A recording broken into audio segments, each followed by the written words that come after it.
पद्मश्री नामदेवदादा ढसाळ, राष्ट्रीय अध्यक्ष यशवंतभाऊ नडघम, महाराष्ट्रातील दलितांवर, मातंग समाजावर व तसेच इतर समाजावर सातत्याने होणारे अन्याय अत्याचाराला जबाबदार कोण? अक्कलकोटमधील मातंग समाजातील विष्णू पाठोळे व त्यांच्या कुटुंबावर झालेल्या अन्यायाविरुद्ध जातीवादी नागेश कुंभार यांच्यावर ॲट्रॉसिटी गुन्हा दाखल न झाल्यामुळे आणि 3 ते 4 वेळा अन्याय झालेला असून SP, DYSP, PSI यांना निवेदन देऊन सुद्धा पोलीस प्रशासनाने त्यांची दखल न घेतल्यामुळे पोलीस निरीक्षक दीपक भिताडे यांना निलंबित करावे यासाठी हलगीनाथ आंदोलन, धरणे आंदोलन व आमरण उपोषण करण्यात येणार आहे.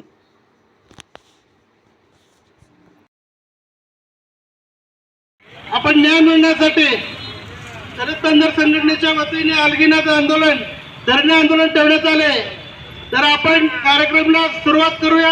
आपले राष्ट्रीय अध्यक्ष यांच्या नेतृत्वाखाली हे आंदोलन आपण सुरुवात करतोय.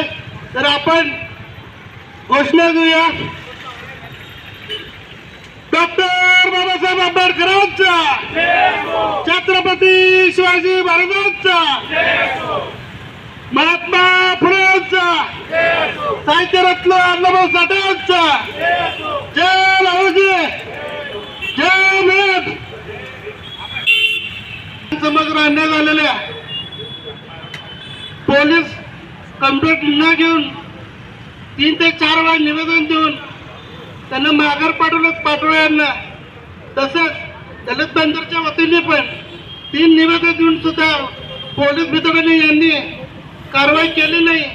त्या संदर्भात आपण त्याला निलंबित करण्यात यावे त्यासाठी दलित बंधरच्या वतीने इथे आज हलगीनाथ आंदोलन व धरणे आंदोलन चालू करत आहे. तर 2-3 घोषणा द्यायच्यात आपल्याला.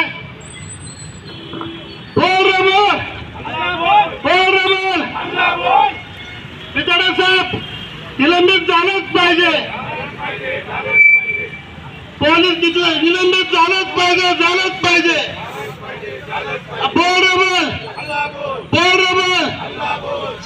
कुटुंबांना घेऊन आज ती माई माऊली पाटोळे कुटुंबाची सर्वात प्रमुख आज त्यांना आज पॅरालिसचा अटॅक आला. यांच्या या सगळ्या हरामखोर गुन्हेगारांमुळे.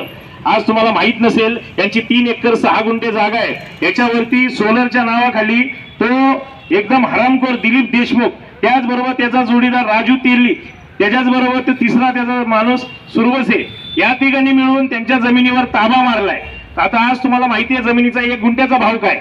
त्या राहत्या 1 गुंठ्यावर बी त्याच्या बाजूला अजून 500 स्क्वेअर फूटचा यांच्या तो पकडला गेलाय. सगळे हजारो लोक साक्षी आहे. घालायला गोळ्या नाही घालू शकत. दलित पॅंथरचं आज या गृहमंत्र्याला आव्हान आहे. आम्हा सगळ्या दलितांना, मातंग समाजाला तुम्ही हे द्या, हत्याराच्या परमिशन द्या, आम्हाला बंदुका द्या.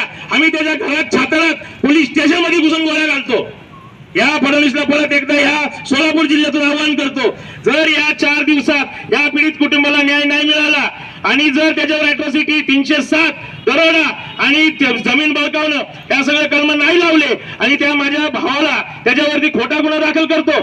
4 तारखेला भेटतो आणि त्याला सांगतो तुझ्यामुळे पोलिसांकडे माझे 5 लाख गेले, तुझ्यावर माझ्या बायकोचा खोटा गुन्हा दाखल करतो आणि त्या 6 तारखेला तो गुन्हा दाखल करतो, खोटी विनयभंगाची केस करतो. ती केस माघार घेतली पाहिजे. त्याला 169 करून त्याला माघार घेतली पाहिजे. या आमच्या प्रमुख मागण्या आहेत. या कलेक्टरला आज विनंती करतो. कलेक्टरने मदत केलेली, त्यांचा आदर बाळगतो. कलेक्टरने आदेश देऊन या DYSP आणि ग्रामीणच्या SP यांनी आदेश देऊन देखील कार्यवाही झाली नाही. आम्ही जर या गोष्टी आज आम्हाला न्याय नाही मिळाला तर या PI ला पण ॲट्रॉसिटी ऍक्ट मध्ये घ्यायला पाहिजे. त्याच्याबरोबर ते निकालची सहकार्याला पण ॲट्रॉसिटी ऍक्ट मध्ये घेतलं पाहिजे आणि यांना बडतर्फ लवकरात लवकर केलं पाहिजे. ही पहिली आणि शेवटची वॉर्निंग आहे सोलापूर जिल्ह्यातनं. ज्या दिवशी निघू महाराष्ट्रातले सर्व संघटनेचे पदाधिकारी खाली घेऊन तर कोणाला जागा भेटणार नाही. पूर्वीची 1972 ची दलित पॅंथर पुन्हा तुम्हाला दाखवेल. Tit for tat Padmashri Namdeo ढसाळांचे वाक्य आहे, जशाच तसे तिथंच जाऊन त्याला त्या झाडाला बांधून चापकाने मारून त्याला ज्या पद्धतीने यांना त्रास दिला त्या पद्धतीने त्याच वाढणी त्याचं तो डोकं नाही फोडलं तर पॅंथर म्हणून घेणार नाही.